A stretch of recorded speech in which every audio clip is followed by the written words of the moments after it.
Bonjour, c'est Luce avec vous. Très heureuse de vous retrouver en ce mercredi 2 juillet 2025, en cette 13e semaine du temps ordinaire. Un petit coucou à tous les amis de Jésus et mon guide, tous ceux qui nous écoutent sur Facebook et YouTube. Aujourd'hui, nous fêtons Saint-Martinien. Saint-Martinien est né au 1er siècle. Il est chargé, selon la tradition, de garder les apôtres Pierre et Paul à la prison Mamertine à Rome. Ce geôlier se serait alors converti et serait mort martyr avec son ami Processe. Bonne fête à tous les Martiniens et un joyeux anniversaire à tous ceux qui le fêtent en ce jour. Nous allons partager ensemble la lecture du livre de la Genèse, chapitre 21, versets 5 et versets 8 à 20. Bonne écoute.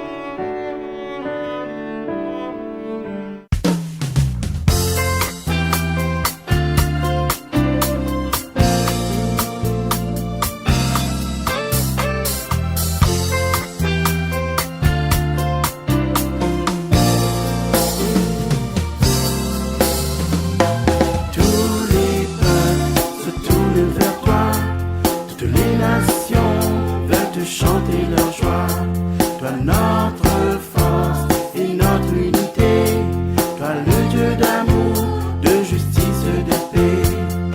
Tous les peuples se tournent vers toi, toutes les nations veulent te chanter leur joie, toi notre force et notre unité, toi le Dieu d'amour, de justice, de paix.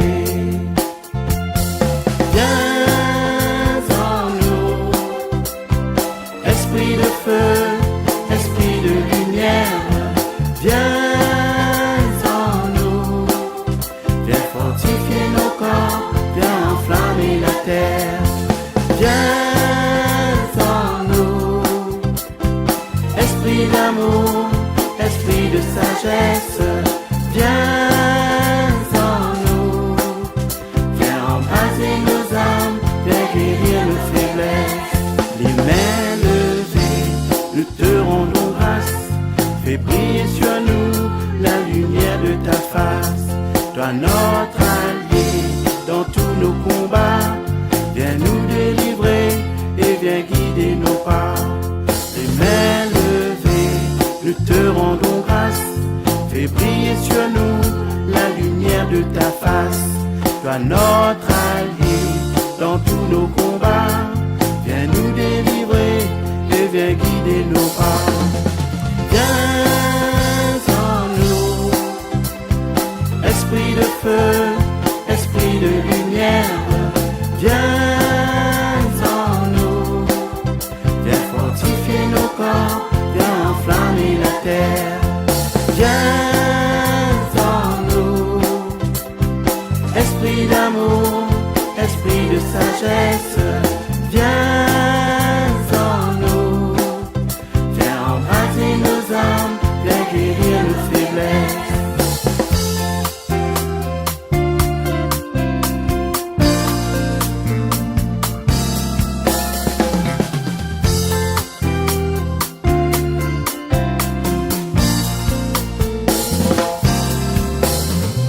La création proclame et redit ta magnificence, ton amour infini. Toi créateur de tout l'univers, toi le Dieu des hommes, écoute nos prières.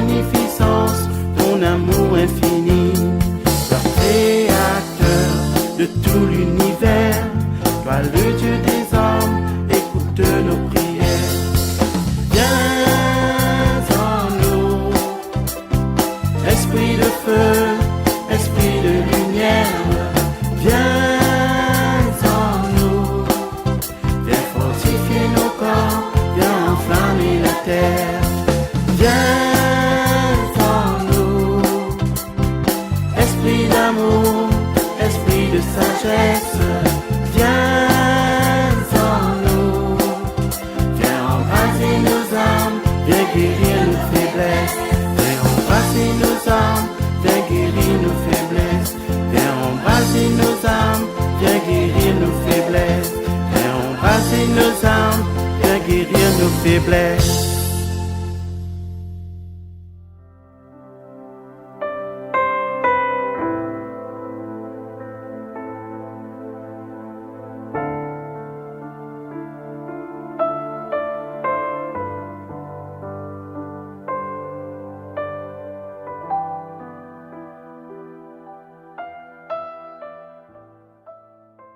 Lecture du livre de la Genèse, chapitre 21, versets 5, 8 à 20. Le fils de cette servante ne doit pas partager l'héritage de mon fils Isaac, disait Sarah à Abraham. Abraham avait 100 ans quand naquit son fils Isaac. L'enfant grandit et il fut sevré. Abraham donna un grand festin le jour où Isaac fut sevré. Or, Sarah regardait s'amuser Ismaël, ce fils qu'Abraham avait eu d'Agar l'Égyptienne. Elle dit à Abraham: « Chasse cette servante et son fils, car le fils de cette servante ne doit pas partager l'héritage de mon fils Isaac. » Cette parole attrista beaucoup Abraham à cause de son fils Ismaël. Mais Dieu lui dit: « Ne sois pas triste à cause du garçon et de ta servante. Écoute tout ce que Sarah te dira, car c'est par Isaac qu'une descendance portera ton nom. Mais je ferai aussi une nation du fils de la servante, car lui aussi est de ta descendance. » Abraham se leva de bon matin. Il prit du pain et une outre d'eau. Il les posa sur l'épaule d'Agar. Il lui remit l'enfant, puis il la renvoya. Elle partit et alla errer dans le désert de Beer-Shéba. Quand l'eau de l'outre fut épuisée, elle laissa l'enfant sous un buisson et alla s'asseoir non loin de là, à la distance d'une portée de flèche. Elle se disait: « Je ne veux pas voir mourir l'enfant. » Elle s'assit non loin de là. Elle éleva la voix et pleura. Dieu entendit la voix du petit garçon, et du ciel, l'ange de Dieu appela Agar. « Qu'as-tu, Agar ? Sois sans crainte, car Dieu a entendu la voix du petit garçon sous le buisson où il était. Debout, prends le garçon et tiens-le par la main, car je ferai de lui une grande nation. » Alors Dieu ouvrit les yeux d'Agar, et elle aperçut un puits. Elle alla remplir l'outre et fit boire le garçon. Dieu fut avec lui. Il grandit et habita au désert, et il devint un tireur à l'arc. Parole du Seigneur. Nous rendons grâce à Dieu.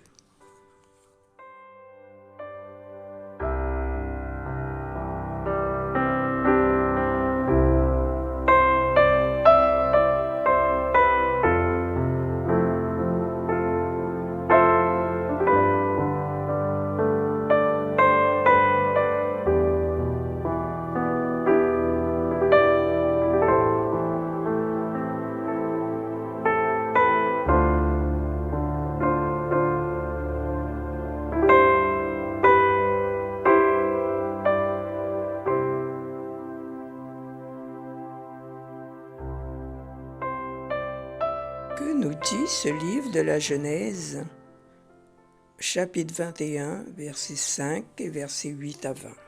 Voilà un texte qui nous montre la complexité et la difficulté des relations humaines et familiales. On pourrait s'arrêter à cela, mais il faut regarder plus loin, plus haut, il faut regarder à Dieu. Dieu qui ne condamne pas, qui ne prend pas parti, mais qui dans son amour se penche sur chacun avec compassion pour le soutenir, pour lui venir en aide. Ce texte nous invite à découvrir la compassion de Dieu. Savons-nous regarder à Dieu au milieu de nos problèmes, de nos difficultés, de nos souffrances? Savons-nous nous laisser toucher par sa compassion? En effet, le Seigneur votre Dieu est un Dieu plein d'amour. Il ne vous abandonnera pas, il ne vous détruira pas, il n'oubliera jamais l'alliance qu'il a faite avec vos ancêtres, nous rappelle Deutéronome chapitre 4 verset 31. La promesse de Dieu s'accomplit. Au temps fixé, naît Isaac, qui représente Christ sous ses caractères de fils et d'héritier. Galates 4, 4. Les chrétiens ne sont plus des esclaves, mais des enfants de Dieu. Référons-nous au Christ. Quand l'héritier est encore enfant, il n'est pas différent d'un esclave. Pourtant, c'est lui qui sera le propriétaire de tout. Mais il doit obéir à des personnes qui s'occupent de lui et de ses affaires jusqu'au jour fixé par son Père. Pour nous, c'est la même chose. Avant, nous étions comme des enfants, nous étions esclaves des forces du monde. Mais quand le moment décidé par Dieu est arrivé, Dieu a envoyé son Fils. Il est né d'une femme et il a vécu sous la loi de Moïse. Il est venu pour rendre la liberté à ceux qui vivent sous la loi et pour faire de nous des enfants de Dieu. Ismaël, le fils d'Agar, la servante, représente l'homme sous la servitude de la loi, n'ayant aucun droit aux promesses ni à l'héritage. Ce que fait Sarah paraît dur. Abraham trouve cela mauvais, mais Dieu l'approuve, voulant montrer ainsi en figure que l'héritage appartient à Christ seul et que sur le principe des œuvres, l'homme n'y possède aucune part. Comme l'explique l'Épître aux Galates, les croyants sont enfants de la promesse. Ayant reçu l'adoption, ils ne sont plus esclaves mais fils, et par conséquent héritiers. Galates, chapitre 4, versets 6-7. Prenons le temps de méditer avec le texte de Luce Rose. Tu m'as dit, Seigneur, et je vous retrouve après. Le Seigneur est bon pour tous. Il aime avec tendresse tout ce qu'il a créé. Oui, vous êtes vraiment ses enfants. La preuve, c'est que Dieu a envoyé dans nos cœurs l'Esprit de son Fils, l'Esprit qui nous fait dire « Abba, Père ». Donc, tu n'es plus un esclave, mais un enfant de Dieu. Et comme tu es son enfant, Dieu te donnera l'héritage qu'il garde pour ses enfants. Agar et Sarah représentent deux alliances. Dites-moi, vous qui voulez obéir à la loi, est-ce que vous l'entendez? Est-ce que vous n'entendez pas ce qu'elle dit? Abraham a eu deux fils, un avec Agar, qui était une esclave, un avec Sarah, qui était une femme libre. Le fils de l'esclave est né selon la volonté d'un homme et d'une femme, mais le fils de la femme libre est né à cause de la promesse de Dieu. Cette histoire a encore un autre sens. Les femmes sont comme deux alliances. La première alliance vient du mont Sinaï. Elle met au monde des enfants esclaves. C'est Agar. Et Agar, c'est le mont Sinaï en Arabie. Elle représente aussi l'actuelle ville de Jérusalem, qui est esclave avec ses enfants. Mais la Jérusalem d'en haut est libre, et c'est elle qui est notre mère. En effet, les livres saints disent « Réjouis-toi, toi qui n'as pas d'enfant. Pousse des cris de joie, toi qui n'as pas connu les douleurs de l'accouchement. » Oui, la femme abandonnée aura plus d'enfants que la femme qui a un mari. Et vous, frères et sœurs, comme Isaac, vous êtes des enfants nés selon la promesse de Dieu. Mais autrefois, le fils d'Abraham, né selon la volonté d'un homme et d'une femme, a fait souffrir le fils qui est né selon l'Esprit de Dieu. Et maintenant, c'est encore la même chose. Eh bien, que disent les livres saints? Chasse la femme esclave et son fils, car le fils de l'esclave ne doit pas hériter avec le fils de la femme libre. Frères et sœurs, nous ne sommes donc pas les enfants d'une esclave, nous sommes les enfants de la femme libre. Et comme le Seigneur est bon pour tous, qu'il aime avec tendresse tout ce qu'il a créé, la grâce agit donc aussi envers Agar et son fils. Quand l'eau de l'outre, symbole des ressources humaines, est épuisée, le vivant qui s'était révélé à elle au chapitre 16 renouvelle sa délivrance. Il est celui qui entend même la voix d'un enfant, verset 17. Et le psaume nous confirme, un pauvre crie, le Seigneur entend. Il le sauve de toutes ses angoisses. Son ange campe alors pour libérer ceux qui le craignent et aucun bien ne leur manquera. Écoutons ce psaume 33-34.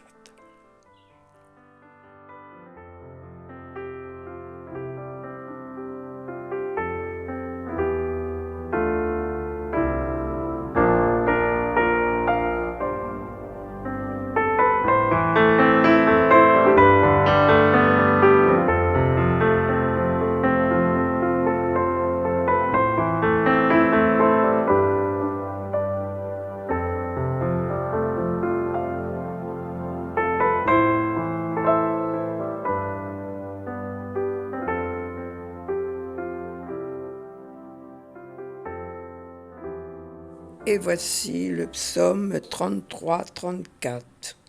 Un pauvre crie, le Seigneur entend. Un pauvre crie, le Seigneur entend.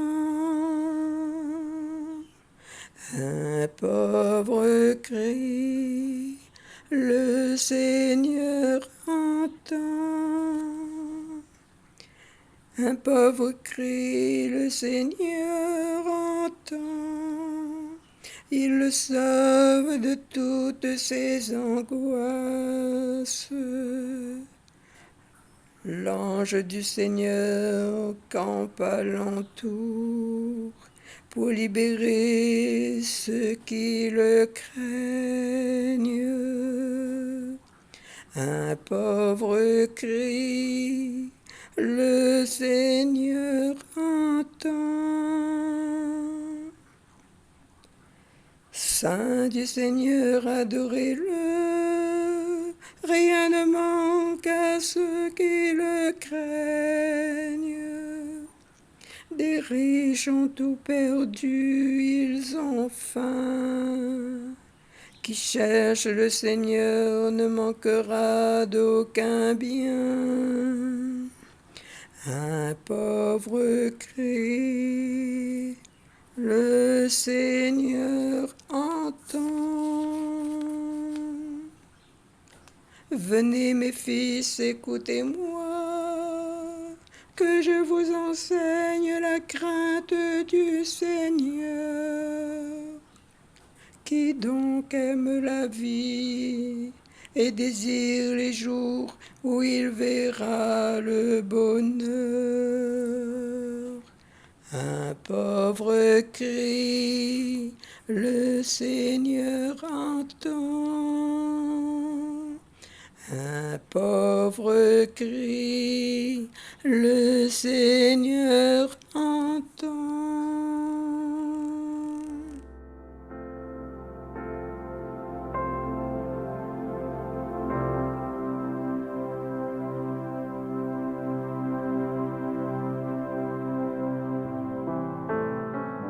Tu m'as dit, Seigneur, je n'étais que poussière, vanité. Tu m'as dit, Seigneur, Lève-toi, et je suis né. Dès mon premier cri, mon premier pleur, comme le fait une mère, tu m'as serré contre ton cœur. Tu m'as dit, Seigneur, deviens mon enfant bien-aimé, m'appelant par mon prénom, ma propre identité. Tu m'as rassuré. N'aie pas peur, aie confiance. Pour marcher avec moi et m'inspirer de toi, tu m'as dit, Seigneur, j'ai insufflé dans tes narines mon souffle de vie. Merci pour ton esprit de force, de lumière, de paix. Ma foi qui me guide jour après jour et me garde jusque dans la nuit.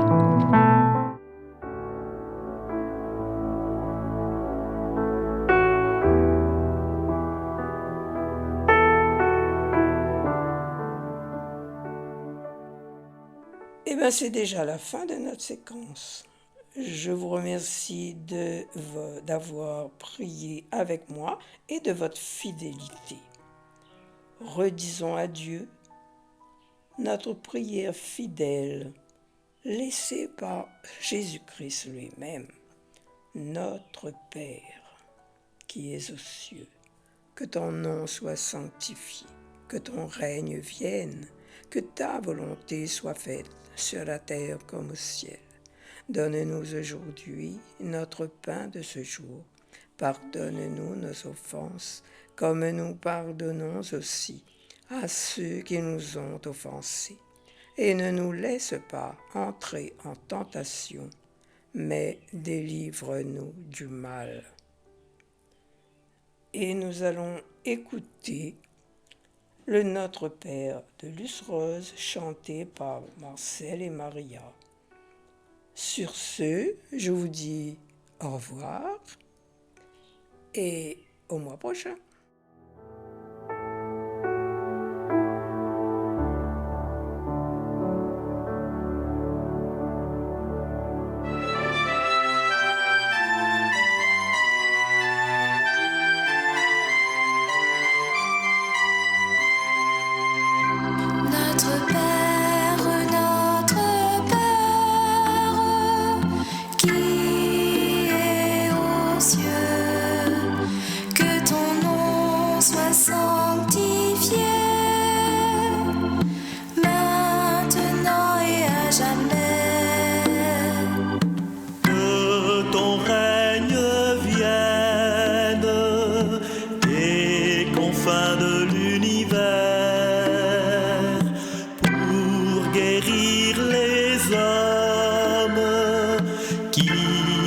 Cherchent en leur désert. Notre Père, qui est aux cieux, que ta volonté soit faite sur la terre comme au ciel.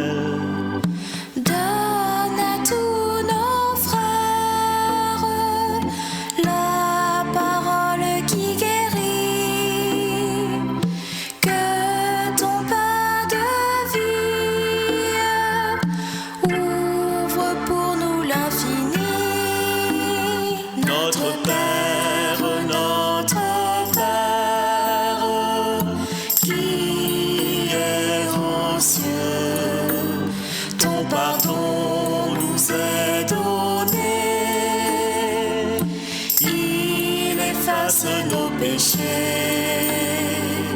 chasse toute haine de nos cœurs qui sont blessés.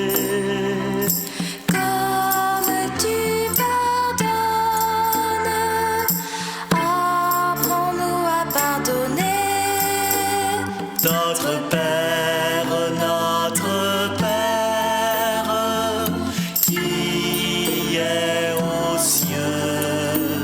ne nous laisse pas entrer en sournoise tentation. Quand le mal nous guette, viens Seigneur nous délivrer.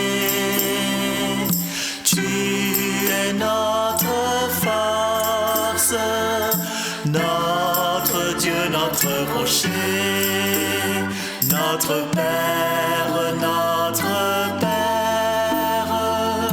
qui est aux cieux, que ton nom soit sanctifié.